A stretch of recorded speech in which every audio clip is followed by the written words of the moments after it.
Dobar dan svima i dobrodošli u još jednu epizodu DFC podcasta Pod lupom. Pandemija koronavirusa ne samo u svijetu, već i u Crnoj Gori otvorila je borbu na dva fronta. Prvi se bije na medicinskom polju, sa sve više nepoznanica kako vrijeme prolazi, čak i godinu dana prvog zabilježenog slučaja pandemije koronavirusa, a drugi jeste podjednako opasan, front dezinformacija, lažnih vijesti, teorija zavjere, koji zbog napretka masovnih sredstava komunikacije poput interneta i društvenih mreža postaje sve prisutniji i podjednako opasan. Sa ovim problemom susreću se kako zemlje regiona, tako i zemlje svijeta. Međutim, jedna od njih se posebno izdvaja, a to je Bosna i Hercegovina. Danas sa nama, da objasni zašto, kako i zbog čega, je Darko Brkan, moj dobar kolega i još bolji prijatelj. Darko, dobar dan. Zdravo, dobar dan. Pozdrav svima. Darko je predsjednik Udruženja građana Zašto ne, organizacije koja je pionir promocije građanskog aktivizma, političke, medijske i društvene odgovornosti, kao i korištenje novih tehnologija i digitalnih medija u cilju jačanja demokratije u Bosni i Hercegovini. Pored ovoga, vodi i platformu i zaslužan je za osnivanje platforme raskrinkavanje.ba, za koju su svi koji slušaju ovaj podcast sigurno i čuli, a pored toga naravno i autore nekolicine publikacija iz raznih domena njegovog interesovanja, te redovan govornik na konferencijama ne samo u regionu, već i u svijetu. Sad, Darko, prije svega dobrodošao i hvala ti na izdvojenom vremenu. Cilj samog podcasta jeste da mi u jednoj kratkoj formi budemo što informativniji, a s druge strane što manje dosadni. To je uvijek poželjen cilj bilo koje videoprodukcije da se radi, pa shodno tome, hajmo preći na stvar. I konkretno pitao bih te, ja sam u uvodu rekao za raskrinkavanje, i reci mi kako, kad i na čiju inicijativu, to jest i sa kojim ciljem, je pokrenuto raskrinkavanje. Pa raskrinkavanje, evo sad je imalo prije 3.21. znači prije 18 dana je imalo svoj treći rođendan, 2017. godine, onaj 3. decembra je objavljen prvi tekst na raskrinkavanju, odnosno raskrinkavanje je postalo, kao što mi rekli, live ili živi internet, onaj portal. I u suštini ideja je nastala nekako, jer smo mi tokom dosta godina, mi smo još 2010. počeli se baviti tom provjerom istinitosti činjenica, ili kako to popularno zovu, fact-checkingom. I uglavnom smo se bazirali na političare, nosioce javnih funkcija i slično, i to smo radili jedno određeno vrijeme. I onda jednostavno smo shvatili da bi nekako zaokružili tu priču oko javnog diskursa i odgovornosti unutar javnog diskursa, da nam prolazi dosta stvari u tome što radimo. To su uglavnom stvari koje se tiču toga kako mediji obrađuju pojedine teme, odnosno koliko je kredibilitet medija uključen u samo medijsko izvještavanje, odnosno u sam javni diskurs. I onda smo shvatili, već vrlo brzo smo shvatili da se jednostavno moraju tretirati i mediji kroz ukoliko želite da radite ispravan fact-checking. I onda smo, da budem iskren, par godina smo tražili pravi put kako da se time bavimo, i onda smo negdje tamo s početka 2017. počeli razmišljati o tome, počeli razvijati metodologiju, shvatili u jednom trenutku da postoje još druge organizacije u regionu koje žele da idu istim putem, podijelili iskustva, počeli zajedno razgovarati, i na kraju tako je da se rodila raskrinkavanje.ba 3. decembra u Bosni i Hercegovini, a raskrinkavanje.rs 20. meni se čini decembra u Srbiji, gdje smo poprilično sličnu metodologiju imali u startu sa kolegama iz Srbije, tako da čak smo je zajedno razvijali uz neke manje različitosti, smo skoro u isti dan objavili i sajtu. Zašto ljudi vjeruju u teorije zavjere, vjeruju u dezinformacije, a sa druge strane koje su to teme koje su najčešće predmet dezinformacionih kampanja? Pa gledaj, u suštini, mislim, jako je bitno kako kreneš u to sve. Mi smo nekako bili sigurni u metodologiju koju smo razvili, i u krajnjem slučaju vrlo brzo smo mi došli do dosta i publike i dosta nekih novih saznanja. Mi jednostavno kad krećeš stvari kao što su ove koje su nove, nikad ne znaš kako će život toga izgledati. Mislim, možeš ti neke stvari pretpostaviti, ali nismo bili poprilično sigurni da ljude interesuje odakle dolaze informacije, da li su tačne, kako su provjerene, da li mediji pišu istine ili ne.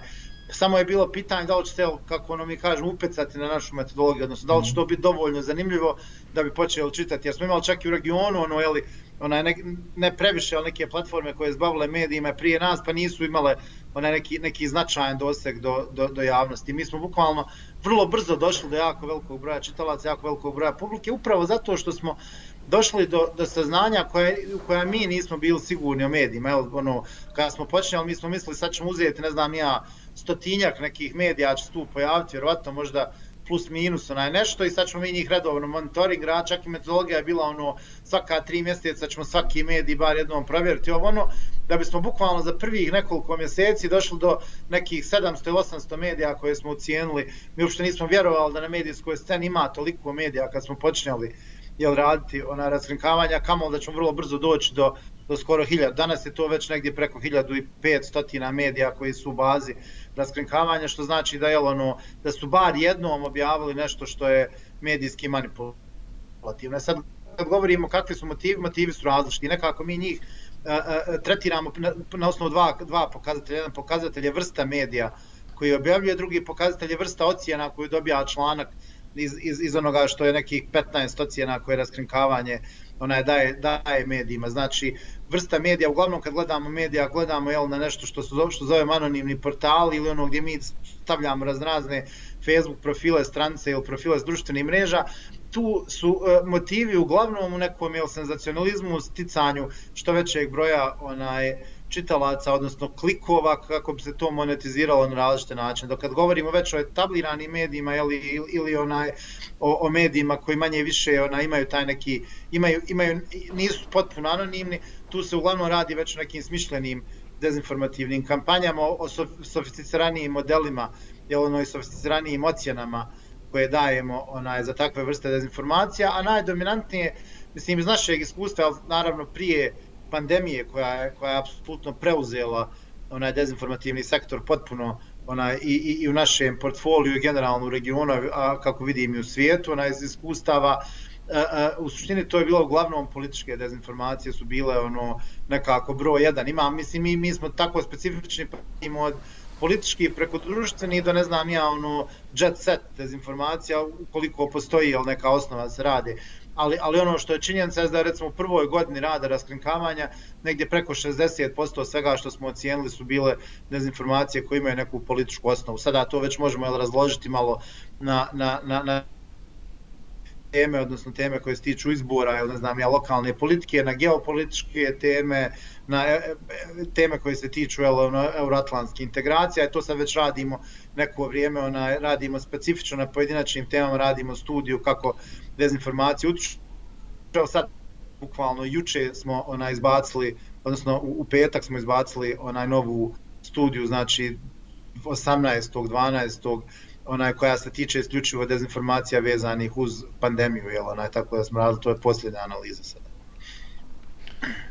Ti si, rekao bih, dao i super odgovor na postavljeno pitanje, ali djelomično odgovor na ono što sam planirao da te pitam, a to je po čemu je Bosna specifična u odnosu na zemlje regiona, osim u političkom sistemu, što sada naravno nije tema, ali kada govorimo o ovoj našoj struci i ovima čemu se i ti i ja aktivno bavimo, ne možemo reći da ljudi u Bosni i Hercegovini su podloženi vjerovanju teorije zavere, dezinformacije ili lažne vijesti sami po sebi.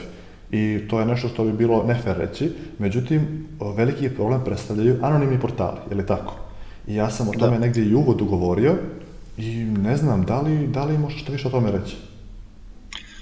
Pa gledaj, u suštini anonimni portal nekako vrlo specifična stvar koja mislim da nastaje prvenstveno iz tog imaju zapravo dvije vrste namjere nastajanja. U velikoj većini slučajeva oni nastaju iz potrebe monetizacije, odnosno ljudi, to su uglavnom što bi rekli one man show, portal gdje uglavnom jedna ili maksimalno 2-3 osobe stoje iza cijele priče koje je pokušavanjem senzacionaliziranja medijskog sadržaja na različite načine pokušavaju doći do što većeg broja publike koje onda monetiziraju preko ovih mogućnosti koje nude tehnološke kompanije i internet generalno. S tim što ima jedan ne toliko neznačajan broj anonimnih portala koji nastaju isključivo sa namjerom da vrše neku funkciju, odnosno da usmjeravaju javno mnijenje u nekom smjeru, gdje uglavnom ti anonimni portali imaju saradnju sa nekim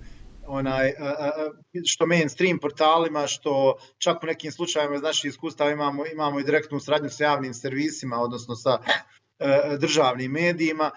Pa ta tržišna utakmica portala o kojoj si upravo govorio, mislim da je došlo u jedan centar pažnje, pogotovo aktualizacijom pitanja koronavirusa. Sjećamo se i ti i ja da je od marta, kako su se desili prvi slučajevi ovdje u regionu i u Crnoj Gori, krenulo utrka ko će šta prvi objaviti, pa na uštrb i kvaliteta i istinitosti. I upravo smo zbog toga, zbog plus onoga faktora dosta nepoznanica, koje je bilo aktualno u početku, rekao bih možda i sada, imali situaciju da i oni kredibilni mediji putem kojih se informišemo, objave nešto što nije istina.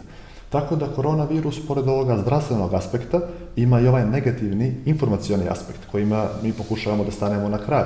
Da li je to uspješno ili nije, vrijeme će reći, ali dajemo svakako, fact-checking organizacije daju svoje najbolje napore i širom svijeta.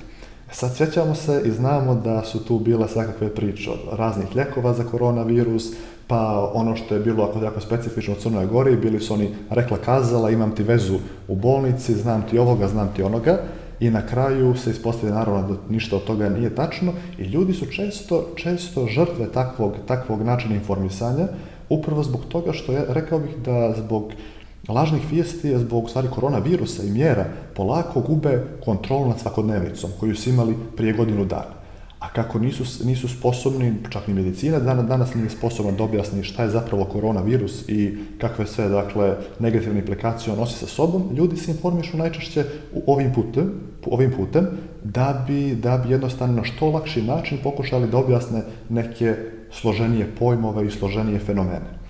Pa mislim, prvo i mi smo imali vrlo sličnu situaciju, upravo tako, jer dobro sjećam, ja sam bukvalno u tom periodu sredinom marta kada su počinjali lockdown i onaj bio negdje između Sarajeva i Podgorice nekoliko puta i gledao sam uživo bukvalno trku ko će prije zatvoriti stvari, ko će prije povjerovati u to, isprazniti kompletno rafove sa brašnom i toalet papirom iz supermarketa, gdje su, ja mislim, isti dan ili u dan dva razlike to isto desilo i u Crnoj Gori i u Bosni i Hercegovini, tako da je to je jedna od tih zanimljivih priča koje su se dešavale na početku.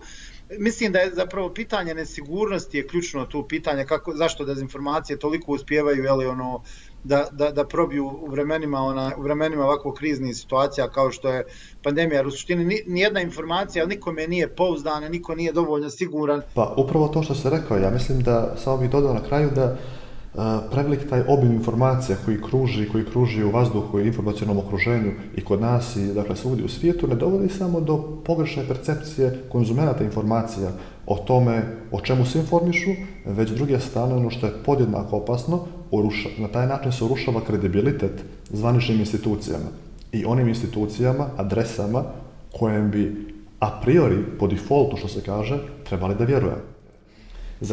Za kraj bih te pitao, kada se sve ovo dovede u normalu, kada se vratimo, da kažem, onu kolotečinu koju su imali prethodne godine, kada koronavirus nije bila ni poznanica, ni realnost koju živimo, šta misliš, šta je sljedeće što će biti velika tema ovakvih kampanja, u kojoj će, dezinformacije biti usmjerene? Pa mislim, prvo da se razumijemo, ja mislim da se nećemo dugo riješiti teme, bar nečega što je vezano uz virus, budući da tek ulazim u taj period vakcinacije, vakcina koji će trajati bar minimalno još narednih godinu, dvije i što u tom periodu ja definitivno očekujem još razradu te teme na sve moguće načine koje sad možemo zamisliti, a vjerojatno i na neke od onih koje ne možemo zamisliti u ovom trenutku, na kuda će teorije zavjere da teku i na koji način će dezinformacije da se šire. Mislim da našem regionu cijelom sigurno predstoji taj proces eurointegracija koji će uvijek biti vrlo prisutan u svemu što se tiče i informacija, dezinformacija, i to je ono što nam je neminovnost u krajnjem slučaju. Ako gledamo i mi smo upravo sada radili analizu, jedna od 7 ili 8 najvažnijih tema i u samom dezinformacijama o koronavirusu je bila vezana uz euroatlantske integracije, pošto je postojao cijeli taj spektar dezinformacija vezani za koronavirus koji su se ticale isključivo geopolitike, odnosno učešća EU ili NATO u cijelom procesu rješavanja pitanja koronavirusa, tako da to sigurno ono što ostaje. Mislim, političke dezinformacije će sigurno biti tema još dugo i taj neki cijeli spektar. Mislim da smo već ušli u jednu fazu potpune globalizacije izbornih procesa, gdje bar u tom informativnom smislu imamo sada izborna polja su mnogo šira nego što su nekada bila. Znači, američki izbori nisu više izbori u Sjedinjenim Američkim Državama, nego su svjetski izbori, mada je to većina nas nema pravo da glasa, većina nas se njima bavila kada su bili, tako da je to neka, to je nešto u čemu ja vidim jeste ta neka globalizacija društveno-političkih pojava i dezinformacija o njima, jer jednostavno postajemo nekako globalno selo, što svi govore, tako da će se informacije tako širiti, tako da će svaka manje više priča postati globalna, svi ćemo se baviti svima, tako da je to vjerovatno neki naredni koraka. Sigurno vakcine, Bill Gates, 5G mobilne mreže neće prestati biti tema, to ja očekujem u narednim godinama da se još više pojača, da se rode neke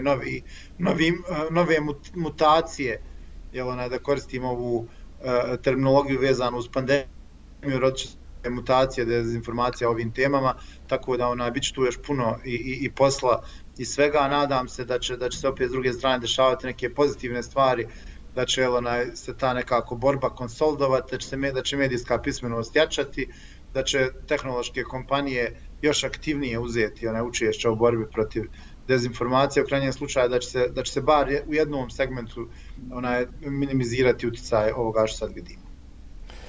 Pa i Bill Gates i 5G tehnologije i sve što je proportno uz to već se sad kandiduju da polako postanu evergreen dezinformacionih kampanja, nešto što je sada počelo, ko zna do kada će trajati, do kada će biti popularno. Darko, još jednom bih ti se zahvalio na izdvojenom vremenu i odgovorima koji su nam približili ne samo medijsko okruženje u Bosni, već s druge strane i probleme sa kojima se ono susreće. I to bi bilo to, ljudi. Hvala na gledanju. Vidimo se u narednoj epizodi podcasta Pod lupom. Hvala.